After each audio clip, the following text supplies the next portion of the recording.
Salut, c'est Alice. Et donc aujourd'hui, je vais vous parler un petit peu des différents jeux, disons, experts que j'ai joués depuis début juillet. Je voulais faire une vidéo comme ça à peu près une fois par mois. Là, je me suis dit que je n'avais pas joué à grand chose. Et puis finalement, j'ai attendu et ça fait 23 jeux. Donc ça fait vraiment beaucoup. La vidéo risque d'être longue. Mais normalement, tout sera chapitré. Donc n'hésitez pas à cliquer sur ce qui vous intéresse. Voilà, quand ça vous intéresse. J'aime pas trop, moi, globalement, la dénomination de jeu expert. Parce que ça fait. Alors, après, ça dépend pour quel jeu. Mais en gros, pour moi, un jeu expert, c'est un jeu qui demande une expertise, donc ça va plutôt être valide pour les jeux qui demandent d'avoir déjà un peu un environnement pour les apprécier. Je trouve qu'il y a des jeux qui vont être davantage appréciés parce qu'on connaît d'autres jeux qui sont un peu, disons, similaires et qui apportent un twist, et que du coup, c'est vraiment beaucoup plus sympa en connaissant un peu le domaine autour, alors qu'il y a d'autres jeux qui vont être plus intéressants, même sans trop connaître ce qu'il y a autour. Et pour moi, ça, c'est pas forcément une question de difficulté du jeu, ou de volume du jeu, ou de style de jeu. N'empêche que bon, c'est un terme un peu facile, et du coup là j'utilise ça pour dire que je vais parler surtout d'Eurogame et un peu des trucs qui débordent de l'Eurogame mais qui sont quand même plutôt lourds, et dont j'avais envie de parler aujourd'hui. Voilà, c'est aussi un critère pour ceux qui sont un petit peu tangents, parce que j'avais envie. Donc, j'ai joué à Yinzi. Alors Yinzi, j'adore, j'ai fait une vidéo donc tout récemment dessus, donc même deux vidéos, une vidéo sur les règles, une vidéo sur mon avis. Globalement, on va jouer l'industrialisation de la Chine au XVIIe siècle, et il va y avoir des productions qu'on va petit à petit transformer vers l'expédition, avec un côté interactif vachement sympa de cubes qu'on va produire sur des champs et qu'on va échanger au marché urbain, où là, c'est la couleur de celui qui les a échangés qui va compter pour faire des biens de matières premières ailleurs. Et le système d'action est vraiment super chouette, avec 2 fois 5 types d'actions, et des cartes qui permettent de faire l'un et de préparer l'autre type d'action, avec un trade-off sur le nombre d'actions sur l'un et l'autre, un petit peu card driven mais très très léger, puisque globalement ça nous dit juste qu'on va faire des actions plus ou moins fortes dans telle ou telle catégorie pour ce tour-ci. Il y a plein de choses, ça marche vraiment bien. J'en ai fait 2 parties ce mois-ci, une début juillet et une là il n'y a pas longtemps. Et c'est vraiment très très cool. Je suis vraiment contente de le ressortir. Et là on l'a ressorti 2 fois, pas trop longtemps d'écart. Je me dis ouais vraiment c'est un chouette jeu. Il faut que je vais encore en refaire une je pense prochainement. Hop. Ça c'était Yinzi. J'ai joué à Descendance. Alors Descendance, c'est pas un jeu qui est tout récent, c'est un jeu qui est relativement léger, où on va avoir des bonhommes chez nous qui vont... Au début on a que les bonhommes 1, puis après on va faire naître des gens pour faire une deuxième génération avec les bonhommes 2, puis les bonhommes 3, puis les bonhommes 4. Et quand on va jouer quelque part, ce qui est assez sympa, c'est que là on va prendre des ressources pour placer un meeple plutôt que l'inverse. Donc on a différents lieux sur lesquels il y a des cubes disponibles, on récupère un cube quelque part, ça nous permet de faire l'action du lieu, et souvent pour ça il faut poser un meeple et l'attribuer à cette carrière. Et du coup, on va avoir comme ça des meeples qui vont nous permettre de faire des actions dans différentes carrières. Et quand on a utilisé un certain nombre d'actions, enfin un certain nombre de temps, qui ne sont pas forcément des actions, on n'est pas limité en temps en fait, nos bonhommes vont mourir et vont occuper des tombes. Et quand on a occupé beaucoup de tombes, donc les tombes sont réservées par carrière, on va faire des points. Moi j'aime assez bien le thème... à la fois très kitsch et à la fois un petit peu second degré. Alors pas, c'est pas du tout graveleux, mais c'est un petit côté sur... comment dire, pas vraiment de l'humour noir, mais qui picote un petit peu sur le but de la vie, tout ça. Moi, j'y vois un peu quelque chose de ce genre-là.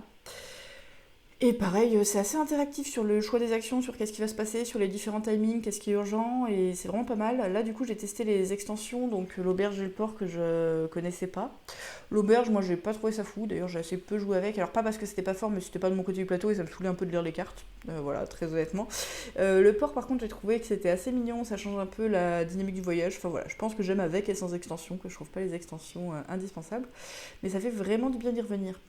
C'est un jeu où les règles sont assez simples, la durée de partie est relativement bornée, et il est vraiment très très agréable. Peut-être qu'au bout d'un moment les parties sont un peu répétitives, moi j'en avais fait beaucoup à une époque, du coup à une époque après j'y ai moins joué, mais vraiment c'est un jeu à de le ressortir, ça fait plaisir, et tout est bien dedans. Vraiment tout est bien.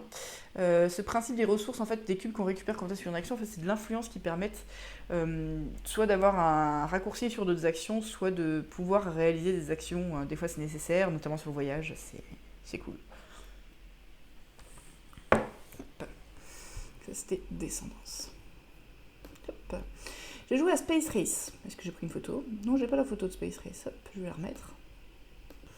Alors oui, donc Space Race, c'est un jeu que j'avais découvert en mai, fin mai, qui est assez bizarre. En fait, moi j'avais lu la règle et c'était un peu flou en lisant la règle. Et en fait, à chaque tour, on va choisir une carte parmi les 4 types d'actions disponibles, qui va nous permettre de récupérer une des cartes du plateau au milieu, d'une certaine catégorie, et d'activer tous les pouvoirs qui ont une ligne qui correspondent en face. Donc ça, c'est notre station spatiale.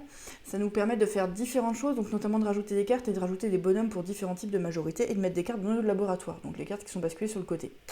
En fait, le but de tout ça, c'est de déclencher les meilleurs scorings possibles de fin de tour en allant contribuer à des projets selon telle et telle condition, en allant récupérer des cartes. Donc en gros, il y a quand même une gradation parmi les cartes, parmi les 4 catégories pour savoir sur quel type de points ça va pouvoir rapporter, etc. Mais en fait, donc j'avais l'impression que c'était un gros jeu expert. Alors en lisant les règles, je me suis dit c'est facile. Après la première partie, c'était plus dur que ce que je pensais. Et en fait, là, je me dis c'est quand même vraiment concentré sur les scorings. Ça paraît pas si complexe que ça, c'est plus confusant qu'autre chose. Je suis pas sûre d'être convaincue. Je pense que la mécanique de carte, tout ça est pas mal, mais qu'elle demande un investissement pour avoir un peu une idée de quel type de carte, dans quelle catégorie, quel genre de choses, qui peut être un peu lourd, ou alors de jouer vraiment de manière un peu opportuniste les scorings. Donc il y a différentes missions qui font que c'est pas les mêmes scorings qui vont se répéter. On peut repérer un peu quels sont les scorings qui vont bien marqué dans cette partie, essayer de faire cette spécialité et de regarder comment ça peut bien se marier avec un enchaînement de cartes chez nous, puisqu'on est un peu limité dans les cartes qu'on va poser. Mais en fait, donc on a je crois 6 ou 12 cartes en main, on va en jouer une par round. Et je trouve qu'on a trop de cartes parce que ça nous empêche de répéter trop tout le temps la même ligne, sauf qu'on peut quand même répéter pas mal de fois la même ligne. Du coup, pour bien timer quand est-ce qu'on joue quelle ligne par rapport au scoring, parce que souvent on va marquer des points par rapport au numéro marqué sur la ligne ou ce genre de choses. Bref, ça me semble pas mal côté optimisation de scoring, il y a des trucs à faire sur comment coordonner les cartes. On contribue tous au marché central sur est-ce qu'on met les cartes qu'on veut vraiment y prendre. Les cartes qu'on a en main, on est assez bloqué pour les jouer, ça va plutôt être indirect en les faisant passer sur le plateau. Mais on a besoin de monnaie, les cartes en face en ce moment en fait nous servent plus de monnaie qu'autre chose. Si on met pas de cartes au milieu, elles arrivent de la pioche. Je suis mitigée.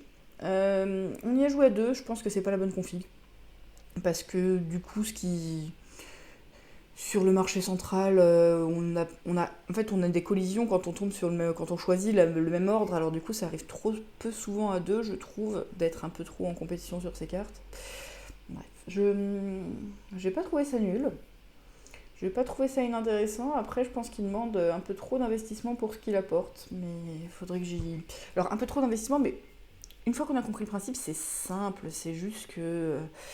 on joue au doigt mouillé, et tant qu'on n'a pas bien cerné la force d'action à tel ou tel endroit, voilà quoi. Bon, je sais pas. Je pense que j'en referai une un jour, peut-être, mais c'est pas le coup de cœur que j'espérais. Hop. Legacy, ça faisait un moment que je voulais y jouer. Ah, du coup ça a remerdé sur les photos. Donc Legacy, c'est un jeu où globalement on va jouer des entreprises, des familles anglaises qui vont se léguer de génération en génération. On va jouer 3 générations qui vont donner 3 fois un petit pouvoir pour aller installer des entreprises à divers endroits qui vont nous scorer en fonction des parts qu'on achète sur différents curseurs. Le système d'action est assez chouette parce qu'on va prendre des actions du milieu, disons un petit peu à la Puerto Rico, bon pas tout à fait non plus parce que... Mais voilà, qu'on va retourner petit à petit, qui va nous donner un peu un timing de partie avec d'autres choses à faire aussi. Là je me rends compte que c'est un peu flou alors que ça fait pas si longtemps que ça. Et ouais, il y a des trucs vraiment sympas sur comment ça se passe avec les uns, avec les autres, des petites alchimies, des petites optimisations dessous de comment est-ce qu'on fait pour pas retomber dans la mouise, tout ça. Donc ça, c'était une première découverte où j'espère en refaire une. Pareil, alors pas pareil, non. Ça n'a pas été une grosse impression. Ça n'a pas été un waouh total. Le jeu est un peu long, mais je ne l'ai pas trouvé trop long. Moi, je me suis pas ennuyée. On a joué 4-3 aussi. C'est pas trop de joueurs non plus. Apparemment, à plus, ça peut être un petit peu long. On va jouer des cartes et il y a peut-être quelques déséquilibres, notamment sur les cartes qui font piocher ou ce genre de choses. Je crois qu'on a joué avec une petite règle maison sur un tout petit truc pour mitiger un petit peu ça. Et ouais, donc ça c'est assez chouette. J'ai quand même eu l'impression moi que j'avais un peu à pouvoir faire en boucle en début de partie, mais finalement ça s'est passé autrement plus tard. Du coup, c'était pas mal. Hop. Rainbow. Donc ça c'est un jeu dont on a quand même pas mal entendu parler sur les réseaux. Alors pour moi c'est pas un jeu de pli. Il y a une mécanique de pli qui va dire comment est-ce qu'on fait les actions. Donc il va y avoir un premier joueur qui va choisir une ville sur laquelle on va tous poser une carte. Donc le premier joueur joue une carte, annonce une valeur, et les autres dans l'ordre de la table peuvent jouer n'importe quelle carte. Et celui qui aura joué la plus grosse carte de la couleur annoncée au départ va remporter le pli, et donc va prendre possession de la ville, avec potentiellement un peu des bonus ou des malus en sous à payer, pour des questions de majorité sur la carte et de présence, pendant que les autres vont faire une action plus de gestion et de majorité de fin de tour sur tel ou tel élément, donc il y a 3 catégories différentes, en fonction de la couleur de la carte, qui vont nous permettre de progresser et d'essayer de battre les autres sur ces majorités par tour. Du coup, c'est un jeu de majorité qui est pas trop lourd, qui est relativement original, qui a un petit peu de côté gestion. Moi, j'ai trouvé ça pas mal. J'ai pas trouvé ça ultra fou non plus. C'est Peter Sylvester, c'est un auteur qui à chaque fois fait beaucoup parler de lui. Moi, j'adore Virginia's Folk et j'aime moins ses autres jeux en fait. Peut-être qu'un jour je parlerai un peu de cet auteur, mais voilà. Moi, par exemple, L'Expédition perdue qui a très bonne presse, moi j'ai trouvé ça un peu sans plus. Bon, voilà. Donc c'est The King is Dead, j'ai trouvé c'est moins mon style de jeu aussi. Il a fait des choses très variées, ça c'est sûr qu'on peut pas dire le contraire. Voilà, donc Brian Boru, un jeu un peu surprenant au début, mais qui... Alors après, c'est vrai que ça fait longtemps quand même que j'ai pas vu des jeux de majorité comme ça, où on prend des possessions de territoire pour aller explorer en fin de partie, des choses, ça rafraîchit un petit peu finalement dans l'ambiance ambiante, alors que c'est pas un truc rare. J'ai rejoué à Brass, donc j'avais joué en juin, j'ai rejoué en juillet. Ça reste un super jeu, c'est fou. Voilà, il y a donc le système où on a des cartes qui vont un petit peu nous driver sur ce qu'on va faire, mais on a vraiment surtout une question de développement de nos jetons personnels avec quand même pas mal de possibilités de placement, mais on va être orienté par nos cartes sans être forcé, ce qui fait que ça apporte de la variabilité sans être trop limitant. Je trouve ça vraiment très très bien, c'est vachement interactif, il se passe toujours des trucs autour de la table. On y a rejoué à 3, 4 c'est sa meilleure config, mais 3 pour moi je trouve quand même que ça tourne bien. Donc ça c'est... Voilà. Je pense que beaucoup de gens savent que c'est un truc absolument excellent, et même sur l'ancienne version où la carte ne s'adapte pas au nombre de joueurs, ça reste très bien. Ça reste bien. Hop. J'ai joué à Planet Unknown, alors ça c'est peut-être un peu moins expert, mais comme c'est une de mes vraies grosses découvertes que j'ai beaucoup aimé, qui est tout récent, qui est un Kickstarter qui vient d'arriver du mois, je l'ai quand même inclus. Donc c'est un jeu à la base de Polyomino, on va remplir son terrain en posant des tuiles dessus. Sauf qu'il y a pas mal d'éléments assez malins. Donc déjà, il y a un premier joueur qui va tourner le plateau à fromage et va mettre une paire de petites tuiles en face de lui, et en face du coup de chacun. Et ensuite, parmi les 2 tuiles qu'on a en face de nous, on va en choisir une qu'on va poser sur notre plateau. On y a joué à 5. À 5, clairement, on joue pour prendre ce qui nous intéresse. Je pense qu'à 2 ou 3, on peut regarder vachement plus, ce qui va un peu bloquer les autres. Et quand on va poser cette tuile, les tuiles, elles ont toujours 2 types de terrain qui vont nous faire monter sur 2 pistes chez nous. Et donc, du coup, il y a une piste de civilisation qui nous donne les objectifs de fin de partie, une piste d'eau qui nous vaut pas mal de points, une piste d'arbres qui nous permet de placer des petites tuiles pour compléter les trous, parce que le but c'est de finir des lignes et des colonnes quand même pour faire des points de base. Une ligne qui va permettre de déplacer un petit rover sur la planète, qui va permettre d'enlever les astéroïdes qui nous créent des trous en fait là où on aurait des trucs complets, et une piste qui va nous augmenter les technos pour avoir des pouvoirs personnalisés. Donc ça c'est sur les plateaux de base, on garde les mêmes pistes mais qui ont d'autres effets. Alors ça reste dans la même veine. Quand on joue sur des plateaux asymétriques, il y en a plein avec le Kickstarter. Je sais pas trop ce que ça donne, ça j'ai pas encore eu l'occasion d'y rejouer. Mais voilà, mais donc il y a des trucs vraiment chouettes. En fait, je trouve que ça s'agence vraiment bien, cette question piste, avec cette question Polyomino sur qu'est-ce qu'on sacrifie ou pas, est-ce qu'on a des priorités, le timing de la partie. C'est vraiment bien, j'ai fait une petite vidéo dessus aussi, voilà, pour dire essentiellement la même chose, mais c'est bien. Hop. J'ai joué à Spirit Island. Donc Spirit Island, un gros coopératif avec du hand management où on a des pouvoirs et on va améliorer combien de cartes on joue et combien on gagne d'énergie pour pouvoir les jouer à chaque tour. Et des pouvoirs qui vont permettre donc de détruire ou chasser les colons des différentes cases pour éviter qu'ils ravagent tout. Parce que nous, on est des esprits qui vont défendre l'île telle qu'elle était à l'origine. Pour ça, il va vraiment y avoir une phase de résolution des ennemis qui est assez maligne, avec d'abord ça détruit là où ça construit le tour précédent, puis ça construit là où ça a exploré le tour précédent, et ça explore sur un endroit aléatoire. Ça s'enchaîne vraiment bien les pouvoirs, il y a vraiment des combos qui vont marcher plus ou moins bien, il y a des questions de symboles, de type de pouvoir, de timing, de tout un tas de trucs. C'est vite le bordel à beaucoup, à 2 on n'a quand même pas la main totale sur ce que fait l'autre, on est un peu obligé de se coordonner. C'est un très bon jeu coop, moi je trouve... Chaque fois que j'y joue occasionnellement, je le trouve absolument génial. Chaque fois que j'y joue régulièrement, il commence un peu à m'agacer. Parce qu'il a un petit côté frustrant dans le dosage de la difficulté, ou à quel point on a besoin de micromanager et ce qui devient un peu laborieux au bout d'un moment, et si on n'a pas assez besoin de micromanager, on a l'impression qu'on aurait pu faire mieux. Donc ça, j'en parle un peu pareil dans une vidéo dédiée qui contient aussi le c'est quoi pour moi un bon groupe de coop. Voilà, donc si vous voulez m'entendre parler de ça, je vous mettrai le lien en dessous, hein, comme sur ceux des autres vidéos que j'ai fait. Ça c'est bien. J'ai joué à Mur d'Adrien, donc il y a un jeu solo où on va cocher des cases. Donc le principe c'est qu'on va récupérer à chaque tour un ensemble d'ouvriers et qu'on va les attribuer à des cases correspondantes pour débloquer des pouvoirs et réussir à combattre l'envahisseur qui va être un tirage aléatoire d'attaque, soit de droite, de gauche ou du milieu. Pour aller avoir les bonnes défenses en face. Ça combotte sur les points, il y a différentes choses, il y a du côté développement avec un peu une construction de moteur sur des choses qui vont être de plus en plus efficaces plus tard qu'en fonction de comment c'est spécialisé, le type de bâtiment qu'on construit. Moi je trouve ça rigolo, je suis pas une grande fan de jeux solo. En fait les jeux solo pour moi c'est un peu bizarre, ça ressemble plus à du passe-temps qu'à du jeu, je m'y investis pas pareil. Mais bon, il se trouve que je joue pas mal au Mur d'Adrien, je me suis dit que ça valait peut-être le coup de le mentionner. Il y a une campagne solo que moi j'ai recopiée sur un bout de papier très moche, où je suis quasiment arrivée au bout pour gagner 16 parties, donc on peut des fois boucler un petit peu au même endroit. Je trouve quand même que les objectifs se ressemblent un peu, que les parties, on a quand même tendance à faire un peu les mêmes trucs d'une partie sur l'autre, on a compris les bâtiments qui marchaient, au début on a l'impression qu'il y en a vraiment plein, et puis en fait, voilà, justement ce qui est agréable de découvrir c'est comment faire marcher les stratégies sur tel ou tel bâtiment, et une fois qu'on a fait ça, on a un peu tendance à appliquer l'algo, l'heuristique qu'on a un peu développé les parties précédentes, même s'il reste des petits choix, parce qu'il y a plein de petits choix d'optimisation pour réussir à avoir le petit combo qui va déclencher ça, puis ça, puis ça, puis ça, qui va nous donner le truc qui nous manque, donc un mini résolution de problème avec de la marge, puisqu'il n'y a pas un besoin de réussite absolue de tel ou tel objectif à chaque tour. Mais donc voilà, il y a des choses qui sont assez sympas. Finalement, moi je le trouve agréable à sortir, agréable à manipuler, il a une durée qui est pour moi agréable en solo quand on a envie de se poser en fin de soirée, mais ça reste un jeu solo. Il est jouable en multi, on peut jouer solo à plusieurs sur la même table, en gros, c'est un peu ça que ça veut dire. Il y a des mini-interactions quand on veut utiliser les cartes des autres, mais en fait, comme c'est très aléatoire sur à quel moment... Enfin, même la règle est un peu bizarre, parce qu'en fait, quand on veut utiliser... Donc, il y a certaines cartes qui nous donnent certaines formes pour se placer, ou certains types de ressources, et on peut utiliser les cartes des autres, et pour ça, on doit lui donner une ressource. Et en fait, comme tout le monde coche ses cases au rythme que l'on veut, la ressource, est-ce qu'il va la recevoir en début de manche, en fin de manche? Est-ce qu'on pourrait potentiellement attendre que l'autre ait fini de jouer pour lui filer la ressource quand ça lui sert moins?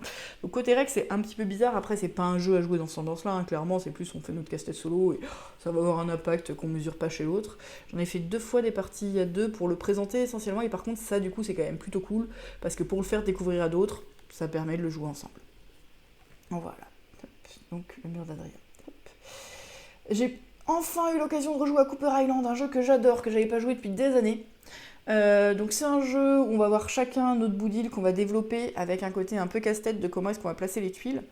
Parce qu'à chaque tour, on va placer des tuiles au début de tour et on va pouvoir en placer pendant la pose d'ouvrier, la phase de pose d'ouvrier qui suit. Et quand on pose des tuiles, on va superposer sur des trucs de même territoire, et une tuile en hauteur, par exemple un bois niveau 3, vaut 3 bois. Donc il y a vraiment une gestion de ressources qui est essentiellement sur ce plateau-là et sur les hauteurs, avec une cale de notre bateau qui est très limitée pour sinon côté stockage. Et donc tout se compte, tout est ultra tendu, un sous c'est énorme, un cube c'est énorme, tout est dur, et on essaye de compter pour réussir cette fois-ci vraiment des objectifs à la fin de chaque tour. Genre on a des nouveaux ouvriers à débloquer, on peut en débloquer un tour 2 ou plus tôt, il faut en débloquer un tour 2, et du coup comment je compte pour faire mon enchaînement qui va marcher, c'est quoi mes possibilités. Donc ça, faut aimer ce côté très très casse-tête, et vraiment où... moi qui n'ai pas trop l'habitude de dire ça, mais le côté trouver la boucle et tout ça pour la concentration, pour réussir à faire son usine, elle est rude. Enfin, c'est un jeu qui fatigue, où on se concentre, ça c'est clair et net. Il y a un système de pose d'ouvrier qui est un petit peu interactif, mais pas trop, donc on peut toujours se placer sur un endroit même si les autres s'y sont placés. On va juste donner une ressource à l'autre, ce qui est pas toujours négligeable parce que ça peut quand même être assez fort des fois, mais surtout à partir du moment où on développe des ouvriers avancés, donc des carrés, une fois qu'on a réussi à débloquer des nouveaux ouvriers, là il va y avoir un bonus au premier à se mettre sur la case qui est important. Donc ça va être plus interactif à condition d'être 4 et à condition d'être 4 qui se développe correctement. Du coup pour moi c'est un peu son principal problème, c'est que la bonne config c'est 4 avec des joueurs plutôt compétitifs. Ça peut jouer à 3, hein, c'est pas... Voilà, mais... pour moi il sera vraiment bien, à moins de joueurs il est très peu interactif. Il y a des petites courses diverses et variées sur quelques éléments. Il y a un système de points qui va, quand on marque des points, on va redéclencher des bonus qu'on a disposés autour de notre île, qui est assez mignon. Et voilà, il y a plein de trucs très cool. Je pense que je vais faire une vidéo dessus un jour. On fait une petite variante de règles, juste pour donner un petit peu d'asymétrie et un tout petit peu plus de souplesse en début de partie, où tout le monde commence avec un bâtiment. Donc il y a deux types de bâtiments, les petits et les grands. Donc les petits bâtiments donnent des effets permanents. Donc un petit bâtiment choisi parmi deux ou trois au début de la partie, gratos. Comme ça, on a un petit avantage pour le sud de la partie, qui donne une petite asymétrie, une petite orientation, parce que c'est pas forcément très simple de s'orienter au début de partie. Donc on n'a que la carte, on n'a pas le fait d'avoir construit un bâtiment. Voilà, parce que quand on construit un bâtiment, ça utilise une case de notre plateau et ça va avoir des importances et des points de victoire et des tas de choses. Et nous débloquer des ouvriers. Ensuite, j'ai fait un Tokyo Tsukiji Market, donc c'est un truc où on va pêcher et vendre du poisson. Globalement, on va avoir différents marchés aux poissons disponibles à chaque partie, on peut un peu les tirer au hasard. Et on va avoir des bateaux chez nous qu'on va envoyer à la pêche en fonction des licences de pêche qu'on a déjà achetées. Tout nous coûte des actions, tout nous coûte de l'argent. L'argent est potentiellement assez tendu. On va revenir à la maison et quand on récupère du bateau des poissons pêchés de notre bateau, c'est pas des poissons pour nous, c'est des poissons qu'on va mettre à la vente pour les autres. Et eux, ils vont pouvoir les avoir dans leur stock. Donc vraiment, on est obligé d'acheter les autres pour avoir du stock. Donc l'argent s'échange pas mal comme ça. Il y a des actions au milieu pour vendre un peu les poissons, pour refaire rentrer de l'argent. Sinon, il y a assez peu d'argent qui rentre, il y en a qui sort quand même. Donc c'est assez tendu sur cette gestion financière. Ça dépend un peu des parties, des configurations, de tout ça. Et le but, c'est d'arriver le premier soit à 50 ressources, donc valeur de poisson, soit à 5000 sous. Et à condition de ne pas être le plus faible sur l'autre critère, ça met fin à la partie. Et là, on convertit toutes nos ressources de poisson en sous et c'est le plus riche qui gagne. Du coup, c'est vraiment un jeu financier. C'est pas extrêmement lourd en fait, mais ça peut être un peu bloquant au début si on se débrouille mal. Donc ça, faut faire un peu gaffe sur les parties d'après pour jouer un peu plus avec des débutants. Donc la première partie, on n'avait pas mis assez de choses qui permettent de faire de la rentrée d'argent. Il y a des poissons qui permettent plus ou moins de rentrée d'argent direct. Pour les premières parties, je pense que c'est bien d'avoir une rentrée d'argent directe. Et bon, donc ça m'a vraiment beaucoup plu. J'ai hâte de refaire. C'est un peu plus particulier, on n'est pas vraiment dans de l'Eurogame, hein, c'est plus financier que ça. Les actions sont finalement relativement simples. Et ça... Il y a quand même de manière à se poser de bonnes questions et des bonnes tensions. Voilà. On a joué en argent visible la partie que j'ai faite, ils en ont refait une derrière avec argent caché, apparemment c'est quand même beaucoup mieux. Hop. Voilà. J'ai testé Cloudspire, un jeu apparemment de type MOBA, alors je sais pas ce que veut dire MOBA, mais où globalement on a une base, l'adversaire a une base, et on va créer des unités, donc un ensemble d'unités à chaque tour qui vont se déplacer le long du plateau pour aller attaquer la base adverse et qui vont un peu se taper sur les trucs en chemin et essayer de s'autodétruire. Et le but, c'est d'avoir, une fois que les unités se sont toutes autodétruites et qu'elles ont fini de faire ce qu'elles avaient à faire, tout le monde est mort, on passe à la vague suivante. Donc c'est vraiment un jeu qui se joue en 4 vagues. Moi, je le découvrais, donc il y a différents pubs qui ont chacun leur spécificité, avec leurs pions, à quel point ils peuvent rusher, du développement sur le fait d'aller mettre des meilleurs mecs, des meilleurs revenus, des meilleurs trucs, d'un peu tout type. J'ai bien aimé, je m'attendais pas j'avais très envie de découvrir depuis longtemps, mais je pensais que ça allait un peu me saouler, que j'allais trouver ça un petit peu laborieux pour pas grand chose. Au final, j'ai quand même trouvé ça assez fun. Il y a très peu de dés, là il y a un dé sur le plateau, mais la plupart des dégâts sont un peu fixes. Du coup, on doit vraiment monter un plan et essayer de voir si ça passe, si je fais ça, ça et ça, est-ce que je suis toujours vivant. C'est assez fluide, plus que ce qu'on pourrait espérer pour un jeu comme ça, donc j'ai trouvé ça très bien dans sa catégorie. Voilà, ça m'a donné envie de refaire d'autres. Après, la boîte est énorme, je pense que ça coûte une blinde et que moi je me l'achèterai pas. Mais c'est vachement bien. Et pour le coup, il y a des jetons de poker, mais qui servent vraiment à visualiser qui a combien de points de vie, tout ça, ça marche bien. The Great Zimbabwe, donc ça j'avais découvert ça en mai, j'avais rejoué en juin je crois, et là j'y ai rejoué. J'adore, vraiment c'est... Alors c'est un peu casse-tête, c'est un jeu un peu fermé sur les possibilités qu'on va libérer aux autres. On a un aspect financier pareil qui est important, donc on a un plateau, on va avoir des temples qui vont être les ronds qu'on va empiler. Et pour les améliorer, ce qui va valoir des points de victoire, le but c'est d'améliorer nos temples, on va créer des artisanats autour, et plus on est haut, plus on a besoin d'amener des ressources différentes. Donc on va créer des artisanats autour, il va y avoir des questions de capacité de transport, de distance de transport, avec des pouvoirs qu'on va réserver, donc chacun a un dieu différent, donc une asymétrie mais qui est choisie en début de partie, donc ça c'est assez cool. Et on va parier sur l'ordre du tour, ce qui est vachement important parce que quand on récupère des ressources pour améliorer nos temples, on va épuiser des ressources sur le plateau, des matières premières, que les autres n'auront pas. Donc être premier, c'est vachement important, et du coup, le coup on est dernier, on n'a vraiment pas grand-chose à faire. Heureusement, il y a des alternatives, genre faire un nouveau temple ou créer de l'artisanat. Il va vraiment falloir jouer son timing pour essayer de réussir à gagner avant les autres, parce que le but est d'atteindre notre objectif de poids. Donc notre objectif de poids, il commence à 20, et plus on récupère des cartes, plus on récupère des pouvoirs, plus il s'éloigne. Donc plein de trucs très rigolos.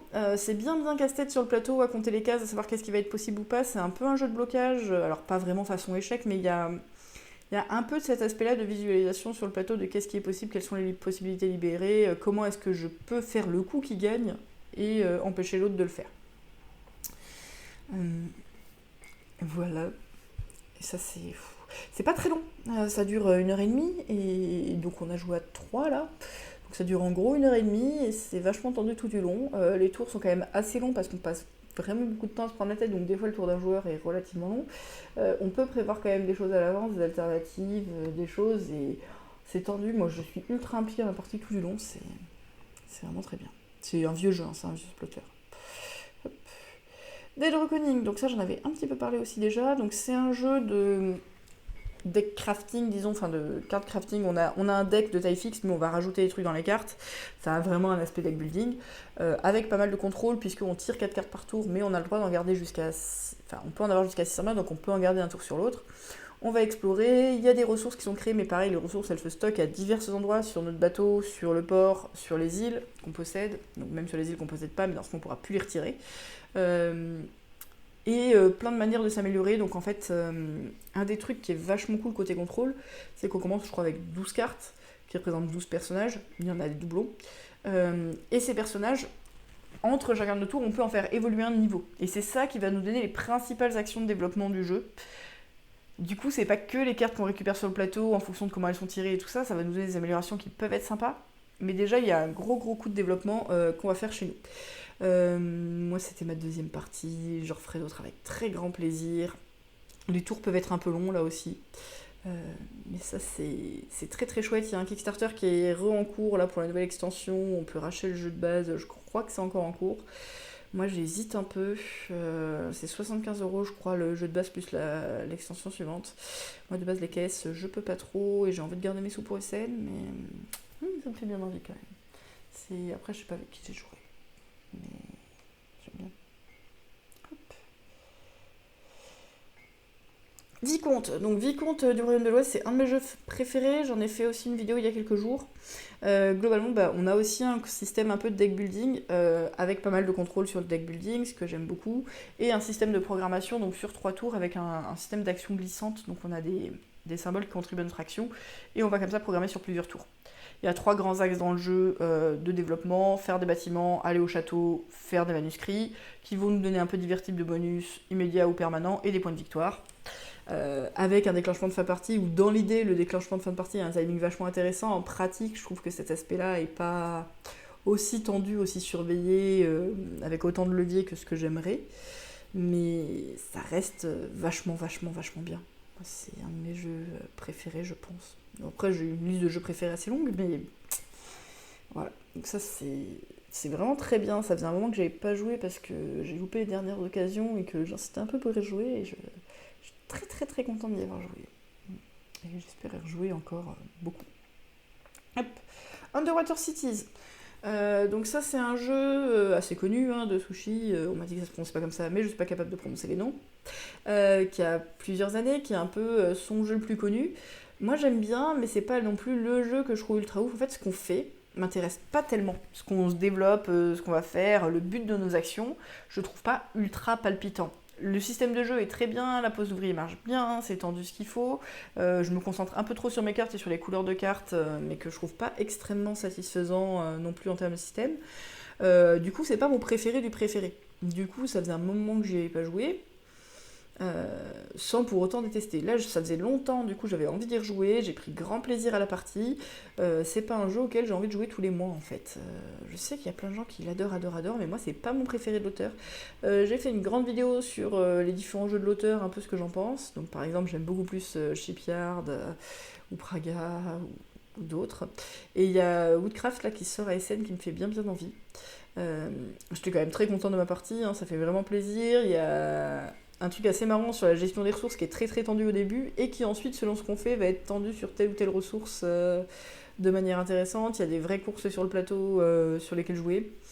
Moi, je pense que je m'y investis pas non plus assez sur surveiller les trucs et les autres. Et les tours des joueurs peuvent être un peu longs. On avait un joueur qui était un petit peu long à la table. Moi, je sais que ça me fait un petit peu décrocher sur de la pure gestion de ressources. C'est pas que ça, mais quand j'ai déjà mon coup un peu en tête sur ce genre de choses où on a un peu des plans de jeu, des alternatives, je sais que je décroche un peu quand les tours sont longs et je trouve que les tours sont rapidement un petit peu longs. Hop. Je vais faire l'ordre de Waterdeep, donc là c'est un peu l'inverse. Les tours sont super rapides. C'est de la pure pose d'ouvrier où on récupère des ressources et on les utilise pour remplir des quêtes qu'on a devant nous. Son gros avantage c'est la fluidité. Il est joli, il est fluide, il marche bien.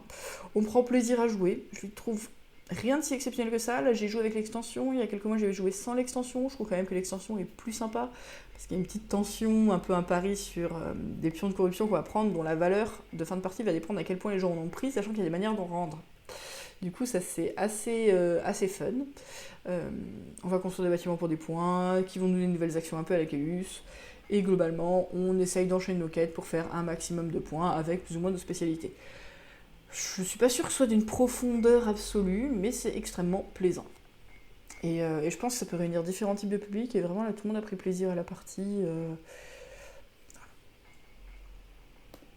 Hop, Northgard. Alors Northgard, je vais juste en parler très rapidement. J'ai pas aimé, c'est un jeu qui buzz en ce moment, de conquête, contrôle de territoire. Moi je trouve qu'on subit un peu le hasard et qu'il y a un effet lose-to-lose qui est vachement important.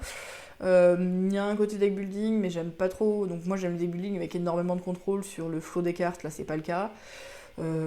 Voilà, et ouais. Ça m'a pas passionné, j'ai fait une vidéo pareil sur le fait que ça m'ait pas passionné. Donc si ça vous intéresse de savoir pourquoi en détail, je l'ai dit ailleurs. Hop. J'ai joué à DEI, donc Divide et Tempera. Ça a été une bonne surprise. Donc je sais que Arnaud de Meeple and Fire a pas du tout aimé. Donc moi, je m'étais pas précipité dessus parce qu'il avait fait un essai à PEL en disant que c'était pas top. Et moi, j'ai trouvé ça très sympa. Alors, c'est par les auteurs de Barrage. J'adore Barrage. On n'est pas dans la même catégorie, c'est pas officime. C'est un jeu en fait tactique. Alors, pas du tout d'escarmouche, mais pour moi, il reprend un peu ce genre d'ambiance. On est dans un mode post-apocalyptique, on va essayer d'aller gratter quelques ressources à droite à gauche là où elles sont sur le plateau. Et pour ça, on va avoir un système d'action avec des cartes en main. Pareil, un petit peu de deck building, mais c'est surtout des cartes qui vont diriger nos actions. Chaque tour, on en joue 2, et tous les 3 tours forment une manche. Alors, il y a des petits déclencheurs de différents bonus au milieu de la manche, on vérifie si on possède des avant-postes, donc des lieux à contrôler, 2 lieux du même type, ça nous débloque un pouvoir, si on ne l'avait pas encore. Et à la fin de la manche, on va scorer selon des missions qui sont prévues pour toute la partie, et sachant qu'on peut scorer sur des missions de n'importe quel tour, mais que si on garde le rythme de la partie et qu'on ne score pas sur des missions précédentes, on va scorer quand même pas mal plus de points. Donc il y a de l'optimisation assez tactique là-dessus, des territoires où la question de majorité, ça va avoir beaucoup d'importance. Là c'est la mise en place, il n'y a pas de bonhomme sur le plateau, mais normalement il y a plein de petits bonhommes à nous sur le plateau et moins de ressources. Et donc une des choses qu'on peut faire comme action, c'est de remplacer une de nos cartes par une nouvelle carte. Ça nous a paru très fort point de vue des points, et en fait en recomptant, ça demande de dépenser des ressources qui valent des points cash en fin de partie si elles nous restent, même si on a un maximum de stockage. Du coup, c'était moins fort que ce que je craignais un peu avant la fin de la partie en me disant ouais, c'est un peu bête parce que moi j'ai bouclé là-dessus en fin de partie et j'ai pas gagné. Donc ça c'est bien. Je pense que bien jouer tactiquement les objectifs et les avant-postes c'est assez cool, mais du coup pour avoir pas mal de tactiques, faut passer moins d'actions à prendre des cartes. En même temps, les cartes peuvent donner les meilleures actions, donc je pense qu'en début de partie, c'est bien quand même.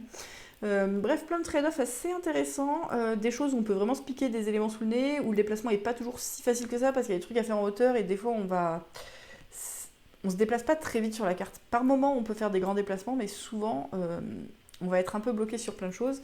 Et donc, il y a des drones qui vont donner des pouvoirs assez puissants. On commence tous avec un drone qu'on contrôle, et les autres vont pouvoir petit à petit récupérer aussi les cartes pour contrôler ces mêmes drones, donc ils vont se déplacer un peu sur la carte n'importe où, mais n'importe qui peut faire son action, genre récolter des ressources grâce à eux, ou faire popper des gens un peu n'importe où grâce à eux. Du coup j'ai trouvé ça malin, en jeu tactique de récupération de ressources, en fait il y a plein de petites courses, plein de contrôles par rapport aux adversaires, mais tout est très dans le moment, c'est pour ça que moi ça fait plus escarmouche que jeu de conquête. C'est avoir les bons éléments au bon moment pour optimiser ses scorings sur une carte de contrôle compétitif. Voilà, donc ça c'était un très bon moment. Hop. Rurik, donc ça j'en ai déjà parlé aussi, je crois que j'ai déjà fait une vidéo spécialisée là-dessus. Ça va être aussi un jeu de contrôle de territoire. Pas trop swingy, ça va pas trop basculer d'un tour sur l'autre n'importe comment. Et vraiment, il y a un côté programmation des actions qui est très très sympa, où on a 5 bonhommes, 4 ou 5 bonhommes, donc 1, 2, 4, 5 au début, puis après on a un deuxième 2, qu'on va placer sur des actions, marcher, conquérir, faire apparaître des bonhommes, tuer les adversaires, faire des bâtiments. Donc on va les placer, sachant qu'on se place par colonne, tout en haut de la colonne. Quand quelqu'un met une meilleure mise que nous, donc un meilleur bonhomme plus fort, il nous pousse vers le bas. Et ensuite, on va dépiler nos bonhommes par numéro. Donc le 1 va jouer en premier.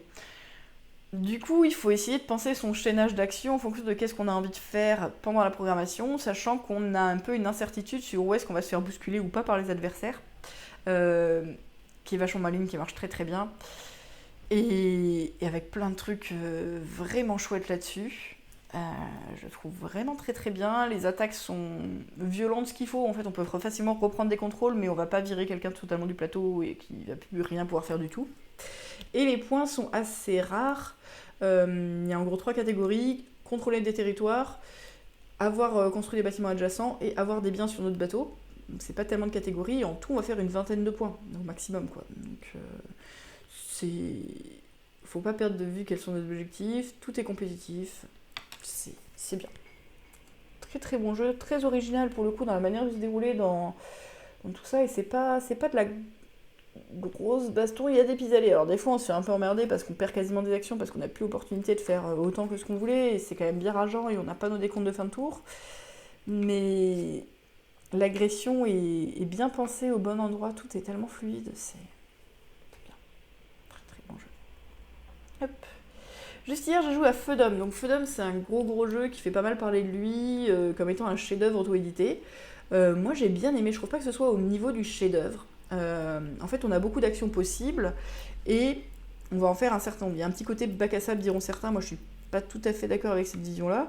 On a différentes guildes sur lesquelles on va prendre de l'influence en fonction des pions qu'on dirige sur le plateau, qui vont nous permettre de diriger des actions qui vont rendre des actions financières, donc de récupération, de ressources ou d'éléments pour jouer sur le reste du jeu, plus ou moins intéressantes, et en faisant basculer les trucs dans un ordre cyclique qui vont permettre de re-remplir les actions suivantes, on va marquer des points, en étant maître de la guilde. Donc il y en a un qui peut faire ça, celui qui dirige la guilde, parce qu'il a plus de points.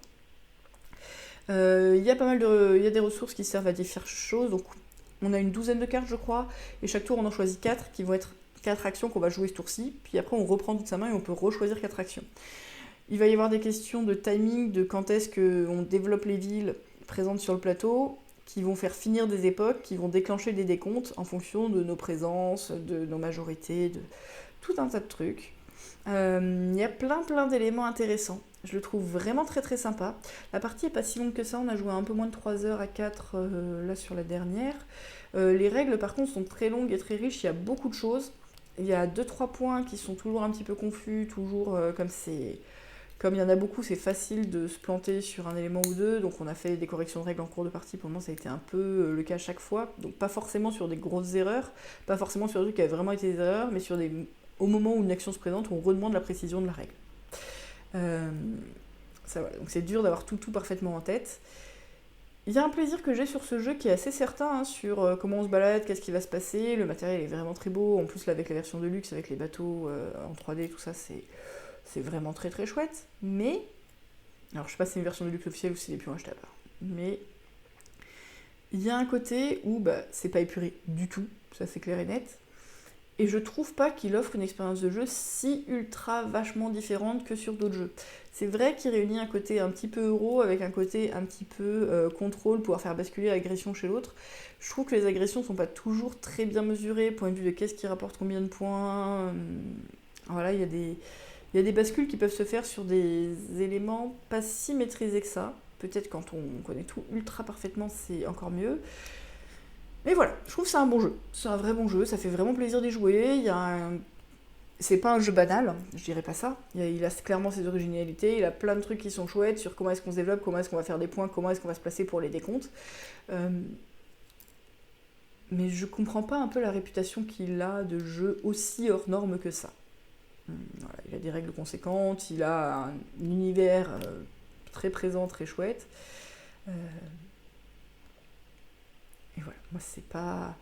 J'ai pas l'impression de jouer autant un OVNI que ce qu'on me dit.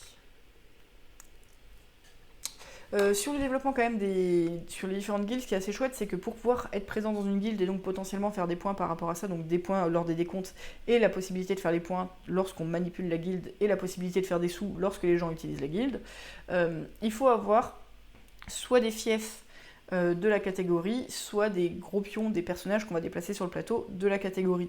Donc on joue vraiment ses billes à certains endroits avec des intérêts croisés avec les autres. Moi ça c'est toujours un truc que j'aime dans les jeux, sur qui est en compétition avec qui d'autre, sur quoi. Donc on n'est pas en compétition avec les mêmes joueurs sur les mêmes choses, à la fois sur le plateau, à la fois sur les guildes.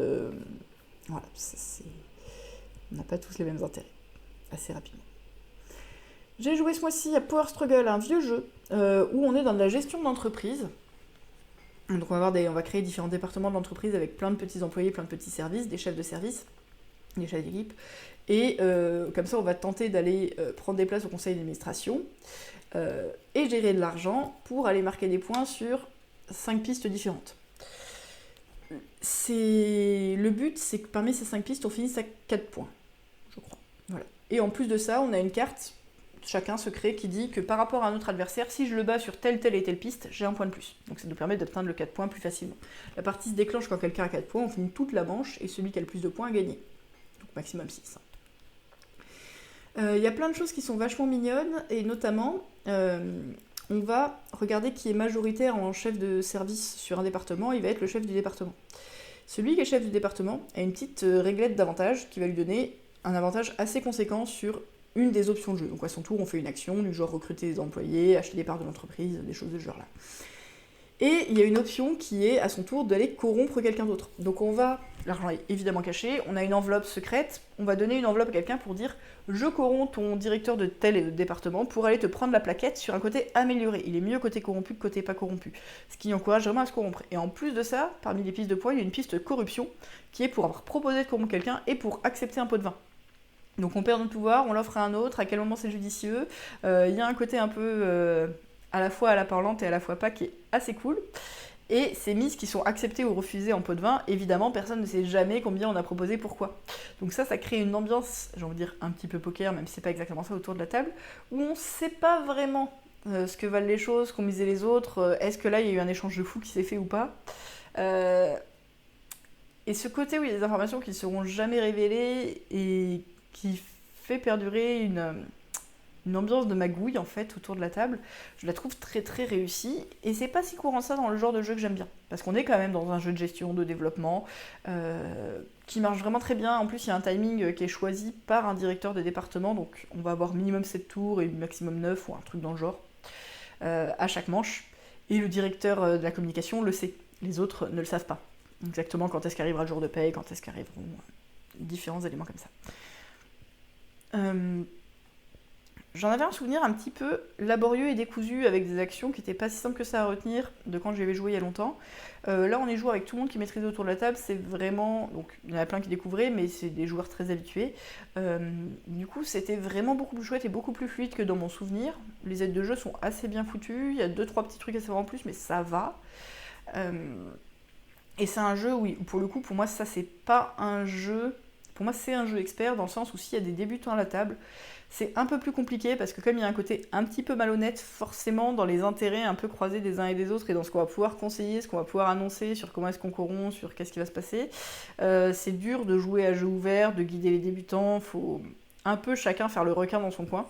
Ça contribue vraiment beaucoup au jeu et ça l'intègre parfaitement. Donc ça, c'est une très belle réussite qui s'intègre parfaitement au thème, évidemment. J'ai fait un Dune Imperium. Donc Dune Imperium, donc c'est pareil, c'est un jeu bien connu, avec du deck building, comme souvent, avec un système un peu à la Narak, ils sont sortis un peu les deux au même moment avec le même genre de truc, où on a à la fois de la pose d'ouvrier et du deck building. Là, ce qui se passe, c'est que les deux sont vraiment... C'est un peu... donc on a au début 5 cartes et 2 bonhommes, donc il y a 2 de nos cartes qui vont servir à poser des bonhommes et 3 de notre cartes qui vont permettre d'avoir nos sous et nos combats de fin de tour. Petit à petit, on va spécialiser notre carte, nos decks avec un système de rivière que moi j'aime assez moyennement. Là, j'ai essayé l'extension qui enrichit un peu les choses, qui booste un peu le jeu, notamment en mode épique, le début de partie est un peu boosté, et ça, j'ai trouvé ça plutôt sympa d'avoir un début moins plan-plan. On joue du coup en 12 points plutôt qu'en 10. Il y a des choses qui sont sympas, la gestion elle est cool, on récupère 2-3 ressources, mais moi il m'enthousiasme pas plus que ça. Ce qu'on fait m'enthousiasme pas plus que ça. Le système de rivière avec. Je trouve qu'on subit un peu sa construction de deck quand même. Alors on prend la meilleure carte disponible, alors ok, c'est un peu mitigé parce qu'on a tout ça, mais on a 2-3 spécialités. Les systèmes de concurrence sont plutôt cool sur les. Donc on fait que 10 points et les points on les a en étant assez fort dans une alliance, puis en étant le meilleur dans cette alliance, parmi les 4 alliances du jeu. Ce qui est assez cool, et en gagnant des combats qui sont tous compétitifs. Donc tous les points, il faut aller les chercher chez les autres en gros. Mais il y a quand même de plus en plus de points au fur et à mesure de la partie. Mais je sais pas, il y a un truc où c'est plaisant, j'y joue, ça se passe bien. Il me fait pas un effet waouh, il me donne pas envie d'en faire encore plus, il me donne pas l'envie d'aller plus loin, l'envie d'être meilleur. Voilà, je trouve tactiquement très sympa. Il y a des axes un peu plus long terme. Mais pour moi, il y a un côté timing aussi, je joue un peu à contre-temps des autres, notamment sur le combat, ça peut jouer. Bon, là, on joue à 3, donc c'est encore plus vrai. C'est pas un flop, mais ouais, il m'accroche pas plus que ça. Hop. Et pour finir, je crois que je finis là-dessus, j'ai quand même refait un Ark Nova ce mois-ci, peut-être 2, pas beaucoup plus. J'adore Ark Nova. Donc c'est le jeu dont tout le monde en parlait. On va gérer un zoo en retournant des enclos pour aller poser des animaux qui vont être des cartes dessus, qui vont donner un bonus à la pose, qui vont coûter des sous, donc avec une gestion financière, et qui vont rapporter des badges. Donc les badges vont permettre d'obtenir des objectifs et de débloquer d'autres cartes. Et pour ça, on va avoir un système en 5 actions. Donc construire, faire venir des animaux, monter des associations avec des universités, tout ça, gros piocher les cartes, qui vont se jouer donc sur un timing assez intéressant, puisque la carte qui est en position 4, si on la joue avec une force de 4, et on la remet en position 1 en faisant glisser les cartes. Du coup, il y a un vrai côté, moi ce que j'aime dans le jeu, c'est beaucoup le côté un peu casse-tête sur l'enchaînement d'actions à trouver un petit peu optimal par rapport à ce qu'on veut, mais aussi par rapport aux autres, et notamment à l'autre quand on joue à deux, puisqu'il y a ce timing de break, donc de savoir à quel moment on va faire la phase de revenu et de renouvellement un peu du plateau, avec notamment le fait de pouvoir retourner faire des associations, qui va avoir son importance. Et en fonction des pouvoirs qui se débloquent, des cartes qui se débloquent, des opportunités dont on a envie de bénéficier, ou de comment les autres nous ont mis des bâtons des pieds, on a envie de modifier ce plan. Et on a toujours quelque chose à faire. On a pas mal d'adaptations à faire, des fois on grandit un petit peu, mais il y a vraiment l'optimisation vers là où on a envie d'aller, et pas forcément faire le truc le mieux possible avec tout le temps du monde. Il y a un vrai jeu de rush, et moi j'aime ce côté jeu de rush. Ça fait longtemps que j'y ai pas rejoué, là j'ai envie d'y jouer, j'aimerais bien y jouer tous les jours, mais je peux pas parce que j'ai pas quelqu'un pour y jouer avec moi tous les jours. Donc je suis très très triste. Voilà pour un peu le tour des jeux auxquels j'ai joué ce mois-ci, je crois que c'est tout. Donc voilà, on repart sur Easy. Du coup, côté nouvelles de la chaîne. Hop. Donc il s'est passé des choses. Oui, j'ai mis des images, ce sera mieux. Donc, côté nouvelles de la chaîne. Donc, déjà, j'ai commencé à faire un peu sur SN. Là, il y a la liste des jeux qui arrivent, qui commencent à être annoncés. Donc, j'ai commencé un peu à parler des trucs que j'ai grossis, un peu de ce que j'ai envie de parler sur le moment, parce que j'ai vu un descriptif que j'avais envie de faire suivre. Donc, plutôt sur des jeux qui me font envie, hein, bien évidemment, mais pas forcément sur mon top du top. Il devrait y avoir un truc sur le top du top prochainement avec Ben et Arnaud, je pense. Je sais pas si ça a déjà été annoncé ou pas. Bon, sinon, je l'ai annoncé pas dans le bon timing. C'est peut-être très très mal pour les personnes qui vont regarder ma chaîne. Et... ouais, je vais quand même couper ça, tant pis. Et du coup, oui. Donc, SN qui va se rapprocher, donc moi ça va être vraiment top, j'y vais, il y a plein de sorties, je suis ultra excitée, on commence à s'organiser là un peu, donc tout est prêt, et c'est dans 1 mois et demi, hein, mais ça fait quand même envie dès maintenant, et je pense que je vais passer du temps à regarder ce qui sort, à lire des règles, tout ça vraiment pas mal, donc ça je vais continuer là-dessus. Je présenterai pas tous les jeux qui sortent à SN, c'est sûr que non, mais si ça vous intéresse, donc il y a des petits... topo sur des jeux que j'ai vus, et notamment les jeux, j'ai tendance à plutôt favoriser les jeux où il n'y a pas déjà masse d'infos dessus, mais c'est aussi en fonction de mon avis personnel, donc je ne m'engage pas du tout à faire ça tout le temps. Point de vue des vidéos que j'avais envie de faire, donc j'ai envie de faire des vidéos un peu sur les thèmes autour du jeu, encore plein. Là je pense que tant que je suis à fond sur SN, j'en ferai peut-être pas, mais ça va dépendre de l'inspiration du moment comme d'habitude. Il y avait 2 choses dont j'avais très envie de parler, point de vue catégorie de jeu, c'est les jeux d'enquête. J'en ai fait pas mal, notamment j'en ai fait pas mal récemment, il y a des choses dont j'ai envie de parler. Et Vienna Connection, ça fait très longtemps que j'ai adoré et que j'en ai pas parlé et que j'aimerais bien en parler. Et les jeux solo, donc comme je disais, moi les jeux solo c'est pas un grand enthousiasme, mais en vrai j'en fais quand même. Là j'en ai fait pas mal cet été parce que j'ai passé pas mal de temps un peu seule. Et du coup, ouais, ce serait peut-être cool de donner mon point de vue qui est pas un point de vue de joueur purement solo. Et ça m'amuserait tout simplement. Sur les jeux là dont j'ai parlé, donc il y a Cooper Island et Dead Reckoning sur lesquels je pense que je vais faire une vidéo bientôt. J'hésite à faire une vidéo sur Ark Nova sur pourquoi est-ce que moi j'aime autant. Je sais pas si c'est très utile, mais comme j'adore Ark Nova et je peux pas y jouer, peut-être qu'en parler ça me comblera. Et récemment j'ai aussi fini le Clank Legacy, donc j'ai peut-être envie de faire un petit topo sur le Clank Legacy pour célébrer le fait qu'on ait fini la campagne. Voilà, j'adore les deux jeux Legacy, pareil j'ai pas trop parlé de jeux Legacy pour le moment, mais c'est des jeux que j'aime beaucoup, tout ça. Donc voilà, pour les jeux, c'est à peu près tout ce que j'ai à dire là, sur les choses qui sont prévues. Je comptais faire pas mal de vidéos là pendant encore un moment parce que je bosse pas, mais il y a des ouvriers qui bossent chez moi, du coup il y a du bruit en journée, du coup faut voir. Pareil, ça va dépendre de l'inspiration. Hop. Et je crois que c'est à peu près tout côté du blabla. Donc ça faisait quand même pas mal de jeux experts joués ce mois-ci. Je ferai probablement des topos sur les autres types de jeux à un autre moment. Voilà, donc j'espère qu'il y a des choses qui vous ont intéressé. Et puis à une prochaine. Salut!